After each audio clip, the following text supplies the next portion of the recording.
Dan itu tuh dia bener-bener bisa menampakkan dirinya tuh bener-bener nongol depan mata. Kalau itu ya ada yang kepalanya doang gitu. Kepalanya doang terus itunya saja gitu.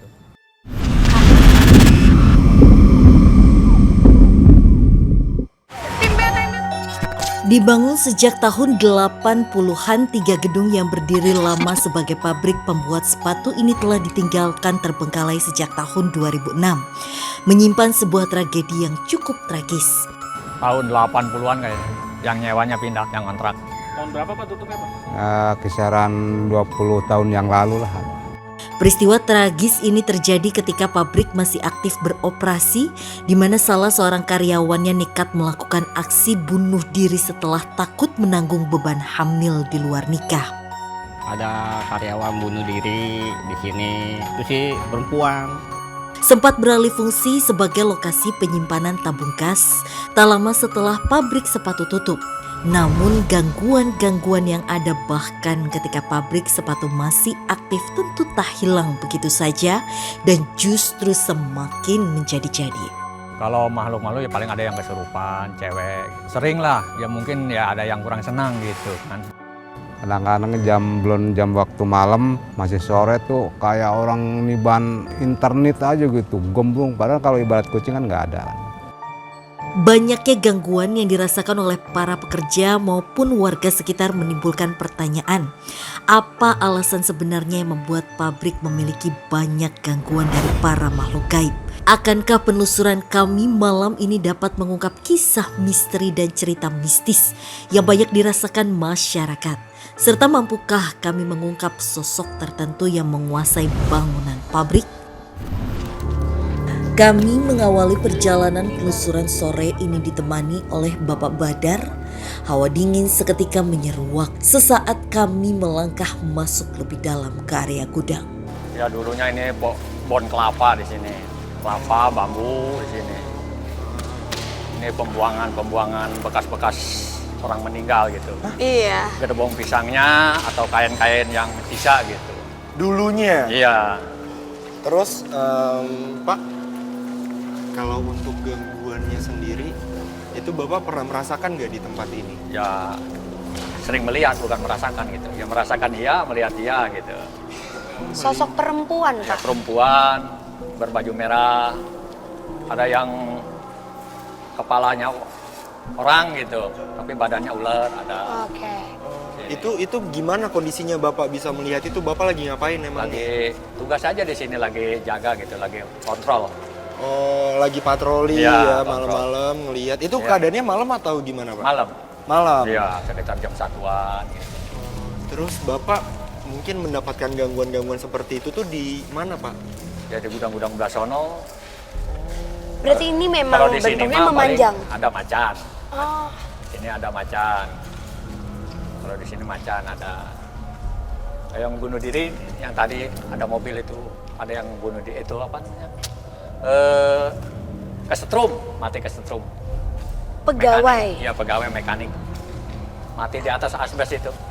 Oh, berarti karena kecelakaan. Kecelakaan, iya. Kecelakaan. Tapi pernah ada kejadian lainnya nggak Pak? Dia sering menampakkan sih. Kalau sosok perempuan itu? Perempuan sering menampakkan, kalau perempuan si baju merah itu sering. Kalau yang bunuh diri ya emang itu mungkin ada kurang tanggung jawab lah. Jadi frustasi. Orang itu hamil 7 bulan, gantung diri di kamar mandi. Sebentar, berarti ada yang pernah bunuh diri di sini? Ada gantung diri dia. Bukan bunuh diri, gantung diri langsung itu. Dan itu di usia kehamilan 7 bulan. 7 bulan ya. Kalau gitu kita lanjut penelusuran ya Kak Frisly. Bapak terima kasih ya Pak Oke, siap. sudah Ya. memberitahu Terima kasih banyak banyak, informasi Pak. ke Sama-sama. kita. Ya. Makasih ya Pak. Ya. Terima kasih Pak.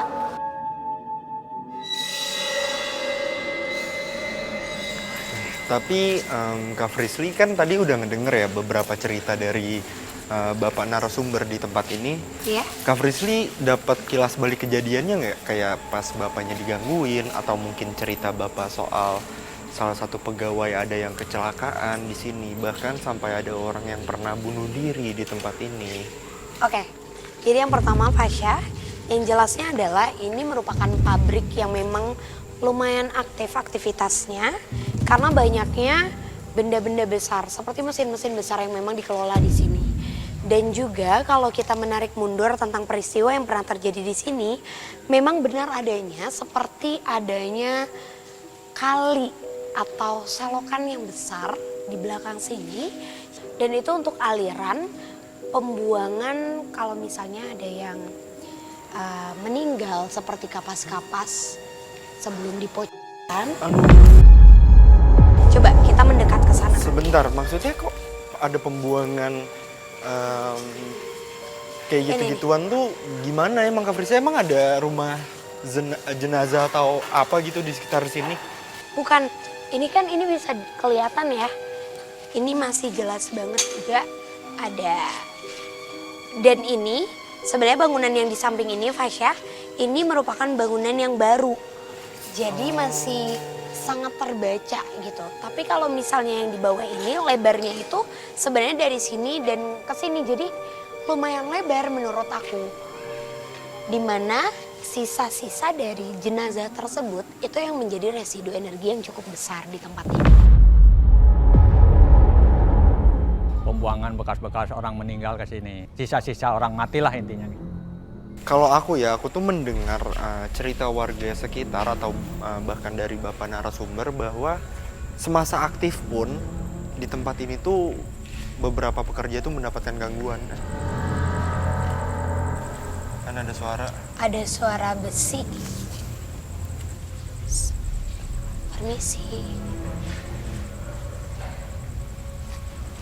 Tadi ada suara besi. Iya. Ya Oke. gitu Kak Frisly.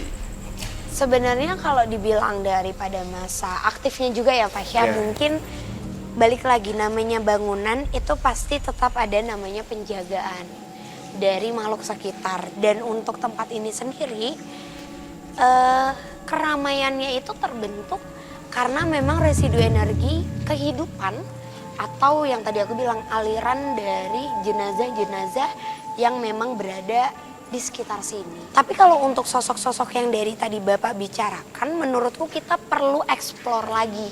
Karena untuk tempat ini sendiri saat ini memang di belakang dan itu di atas ya. Itu ada sosok, itu seperti sosok perempuan yang mungkin seringkali kita temui di berbagai tempat. Tapi yang membedakan sosok perempuan ini masih terus menunduk seolah-olah dia tuh takut terhadap satu makhluk yang untuk saat ini kita belum temuin, Fasya. Oh berarti yang Kak Frisly lihat pada saat sekarang dan di tempat ini itu masih belum ada sosok-sosok yang dominan. Betul, ini masih menjadi tempat pelarian karena mungkin lumayan dekat sama pemukiman warga juga ya, Fasya. Oh iya betul. Tapi coba kita eksplor ke tempat lainnya. Oke, boleh Kak Frisly. Ini ruangan. Coba kita masuk. Assalamualaikum. Ini tuh kayak ruangan kantor dari pabrik ini ya? Sebenarnya bukan, Fasya. Jadi kalau kita tarik mundur lagi, ini tuh bagian spare part juga, tapi spare part kecil. Jadi kalau yang di dalam itu adalah mesin-mesin yang besar, kalau yang di ruangan ini itu yang kecil-kecilnya. Dan tempat ini tidak difungsikan kembali menjadi tempat apapun. Untuk ranah ini sendiri atau bangunan pabrik yang paling dekat dengan rumah masyarakat, aku bertemu dengan salah satu sosok yang gak enak banget untuk dilihat. Sosok apa Kak Frisly? Itu kan ada kayu. Ini? Iya. Dia di samping sana. Dan itu sosok bagian tubuh manusia, bagian atas yang suka menampakkan diri ke masyarakat. Dan itu tuh dia benar-benar bisa menampakkan dirinya tuh benar-benar nongol depan mata.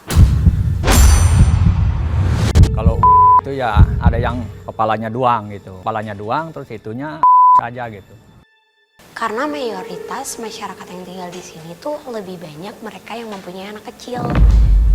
Jadi anak-anak itu tuh Fasya yang sering kali Ditampakkan? ditampakkan. Jadi dia sosoknya ini saat ini terbang. dengan ada bagian dari organ tubuh manusia juga yang menjuntai panjang, dan sosok ini seringkali masuk ke rumah warga. Sampai masuk ke rumah warga? Betul, dan itu hadir di kamar anaknya, terlebih anak yang di bawah 5 tahun. Nah, tapi dia kan kata Kak Frisly suka menampakkan diri ke anak kecil. Itu tuh tujuannya apa? Emang menakut-nakuti doang kah atau? Kalau menurut aku ya, dominan dari para makhluk yang berada di titik ini, mereka bertujuan untuk membuat kita merasa sakit secara fisik. Ya, tapi apakah sosok ini juga bisa aku bilang menjadi salah satu faktor kenapa tempat ini itu bisa menjadi terbengkalai?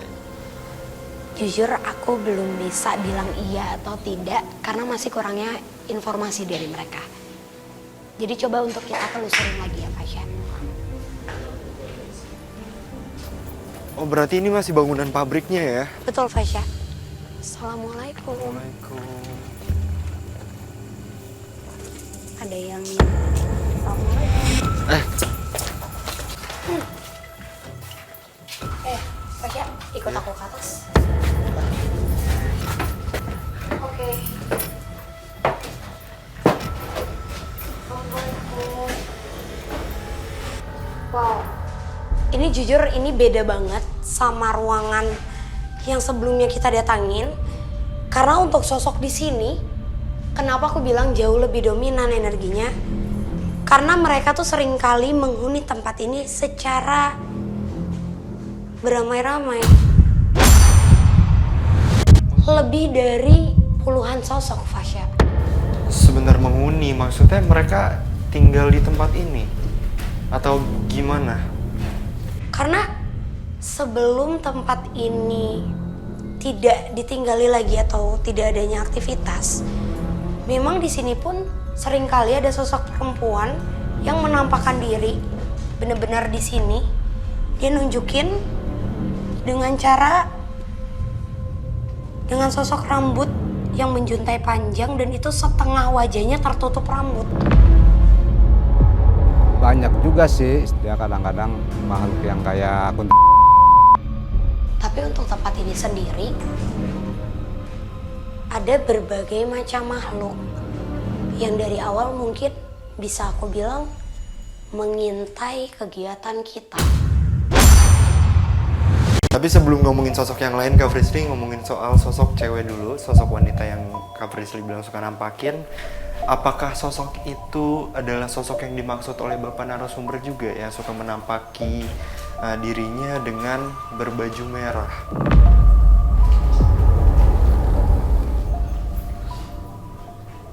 Bukan. Bukan Fasya.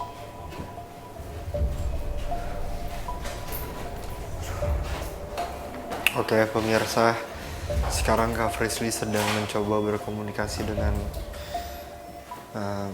sosok wanita itu.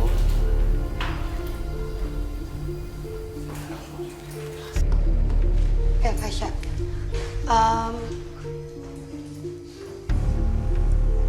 di tempat ini menjadi titik seperti titik pertemuan untuk para makhluk. Jadi makhluk yang ada di daerah sini atau dari luar bangunan itu mereka seringkali dan kerap kali menampakkan secara fisik itu di titik sini. Jadi walaupun ini sudah kosong, terasa seperti masih ada kegiatan, masih ada aktivitas seperti orang yang berlari, orang yang berjalan, atau bahkan seperti adanya ramainya orang-orang yang ngobrol. Padahal tidak ada sama sekali. Dan itu full dihuni oleh makhluk-makhluk yang seperti di belakang kita saat ini. Perempuan, laki-laki tinggi besar, bahkan ada satu bentuk laki-laki yang itu full seperti kerangka manusia saja. Aduh. Tengah malam kita lagi malam mingguan gitu, ada sepintas kayak putih lah, duet aja gitu. Kadang-kadang kan masih jam-jam sore lah, tiba-tiba ada bunyi kayak orang nyambit gitu ya. Nah terus ada semacam bayangan gitu. Sosok astral yang dominan menguasai bangunan bekas pabrik dan jadi dalang kemunculan banyak gangguan yang dirasakan masyarakat masih menjadi misteri yang belum terungkap. Pada penelusuran malam ini, mampukah kami mengungkap seluruh kisah mistis dan cerita mitos yang ada